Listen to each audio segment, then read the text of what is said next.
Henry Ebrard, ¿cómo estás? Buenas tardes, bienvenido. Muy buenas tardes, soy la Luna, ¿qué tal? ¿Cómo ha estado? Muy bien, gracias, Henry.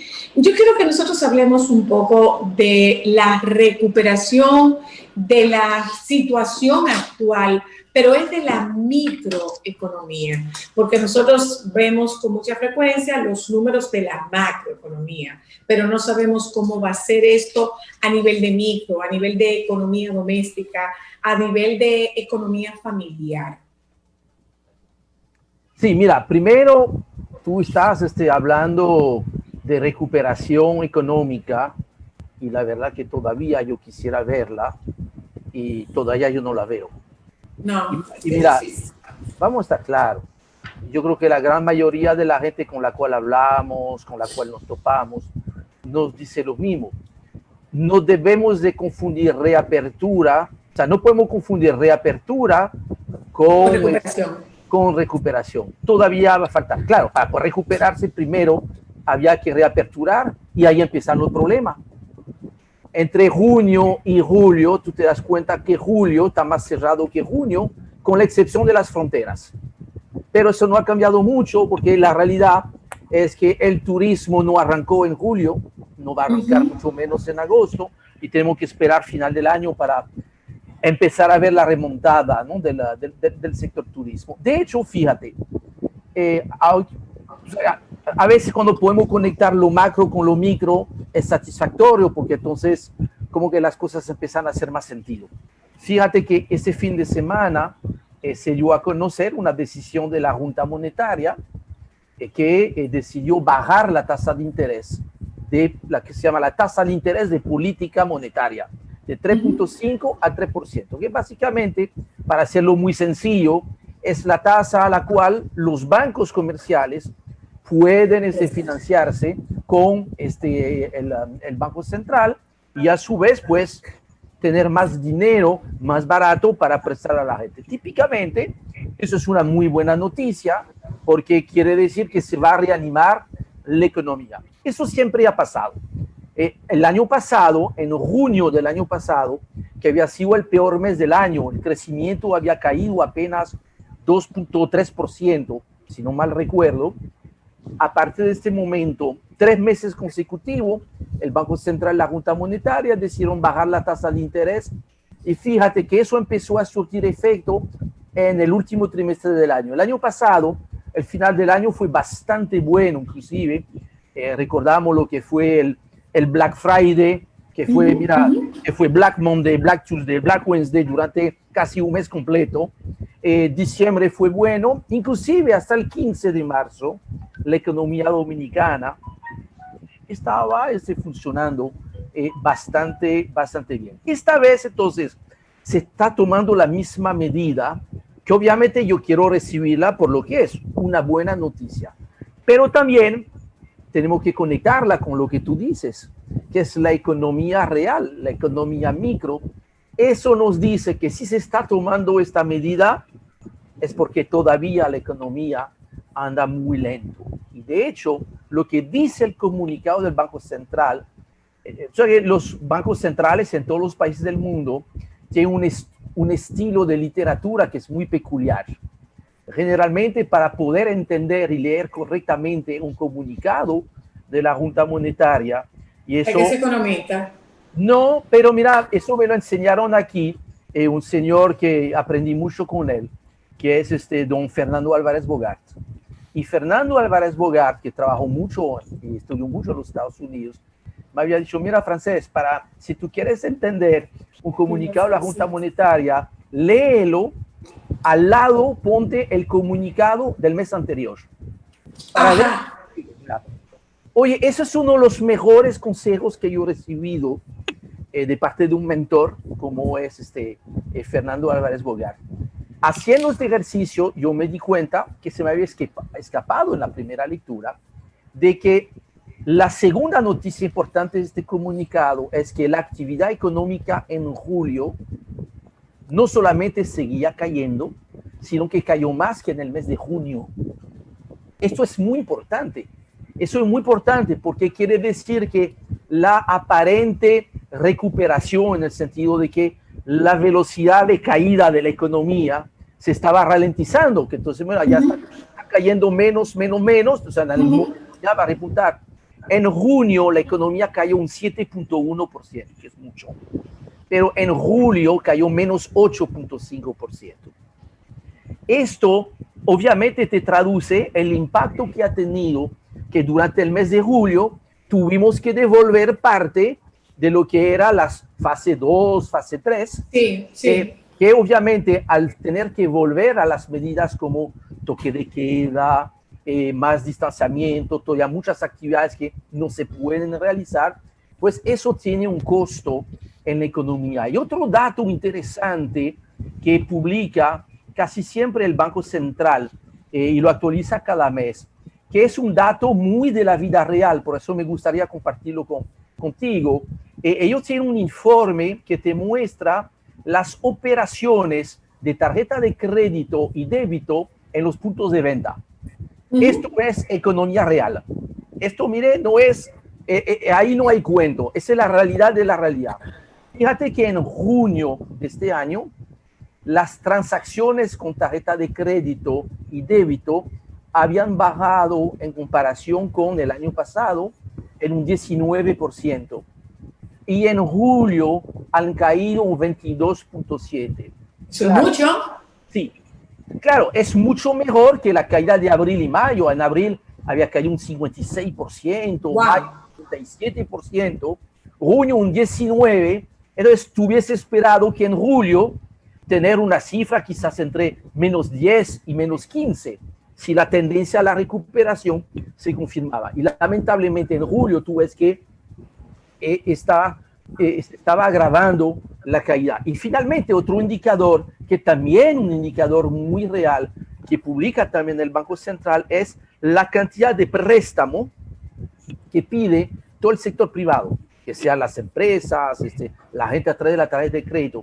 Y por primera vez desde hace mucho tiempo, lleva 2 meses consecutivos sin crecer, inclusive bajando, ha bajado en 40,000 millones de pesos casi el financiamiento.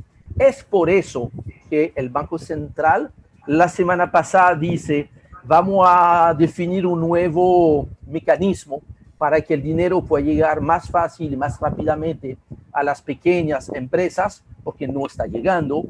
Y dos, por eso que ahora, además de eso, están bajando la tasa de interés, porque sencillamente la economía no tiene la fuerza que se esperaba. Y yo creo que agosto no va a ser muy diferente. Con eso, déjame terminar para decirte, ustedes saben que ahorita se está discutiendo en el Congreso, hoy en el Senado, el presupuesto complementario, que es la nueva versión, tomando en cuenta la caída de la economía y todo esto. Sin embargo, me preocupa que las autoridades han sido quizás tan pecando por optimismo, mostrando una caída de solamente un 4%, que por supuesto, hay que reconocerlo, es mucho más sincero que el ejercicio anterior que se había hecho en junio, julio, donde proyectaba 0%, que era imposible que la economía cerrara sin caída.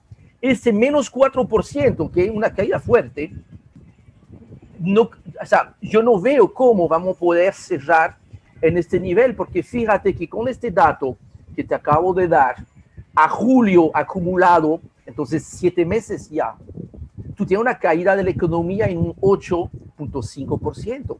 Para cerrar en menos 4, es un asunto de matemática, ya no es un asunto ni de proyección ni de nada.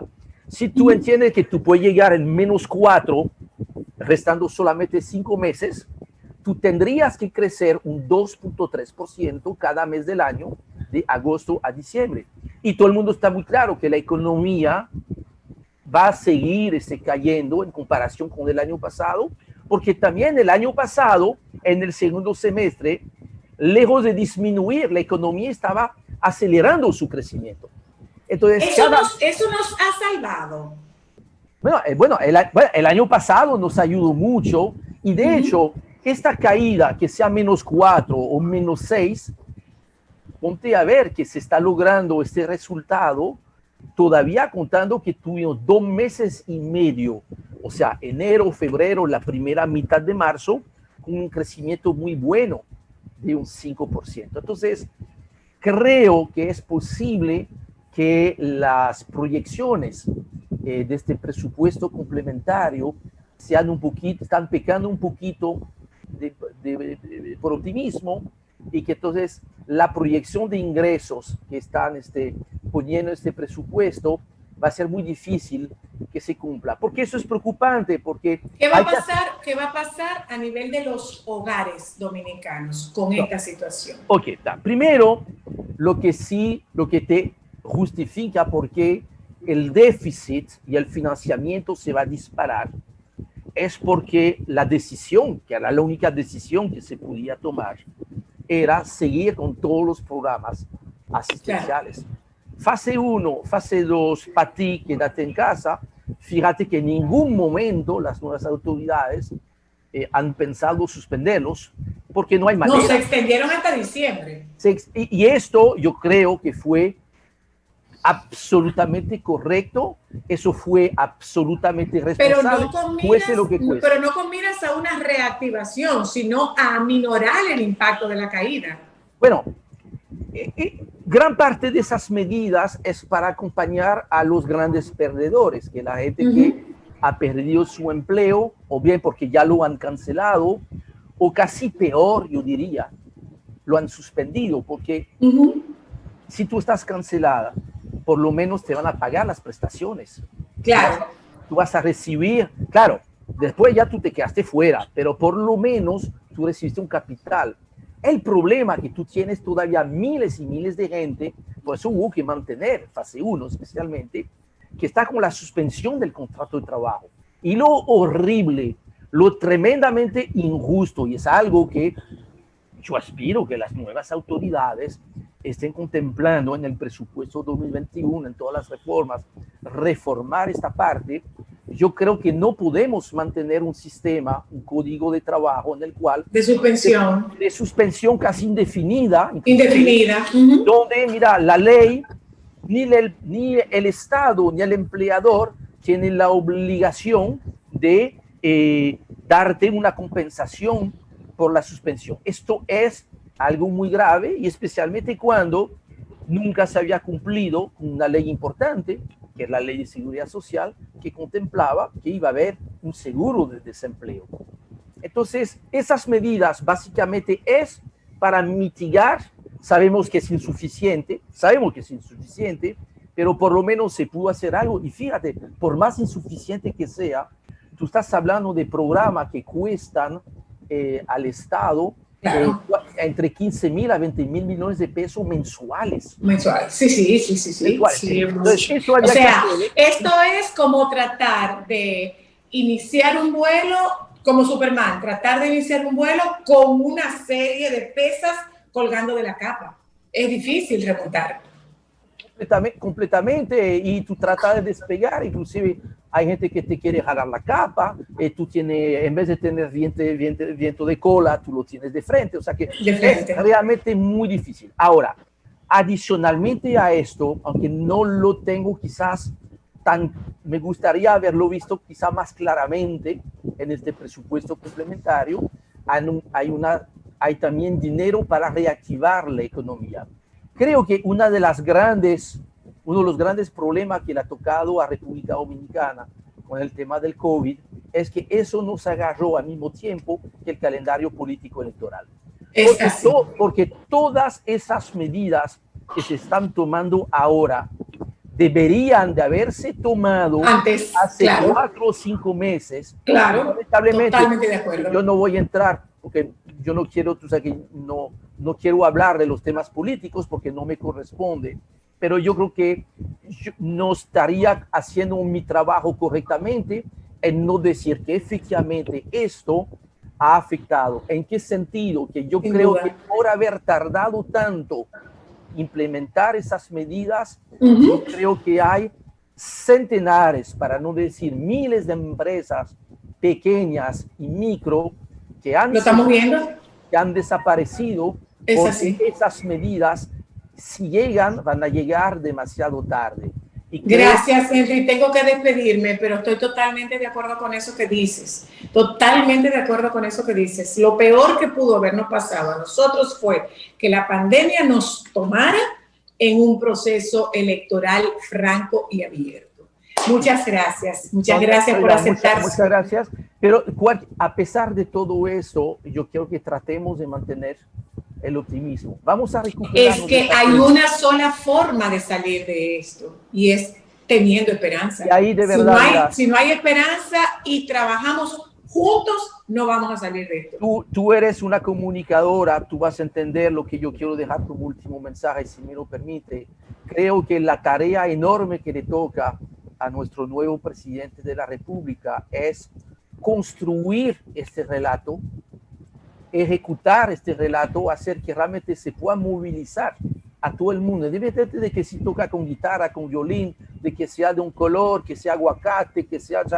todo el mundo tiene que ver, mira, de qué manera... Yo creo que lo está haciendo y este llamado que tiene ahora mismo para conversar con las distintas fuerzas opositoras es... A mí particularmente me resulta un mensaje sumamente alentador, entendiendo que de esto, para poder salir de esto, tenemos que juntarnos todos. No es posible cada quien tirando de un lado. No es posible. Gracias, Henry. Se termina nuestro tiempo. Ni con guitarra ni con violín. Hay que salvar a la orquesta. Todos tocamos para la misma orquesta hoy. Gracias. Un abrazo, Henry. Un abrazo muy fuerte. Gracias por la distinción de participar con nosotras y atender nuestro llamado. Gracias a ustedes que nos acompañaron en la tarde de hoy. Les pido que por favor se queden con los compañeros del Sol de la Tarde. Hasta mañana. Solo para mujeres.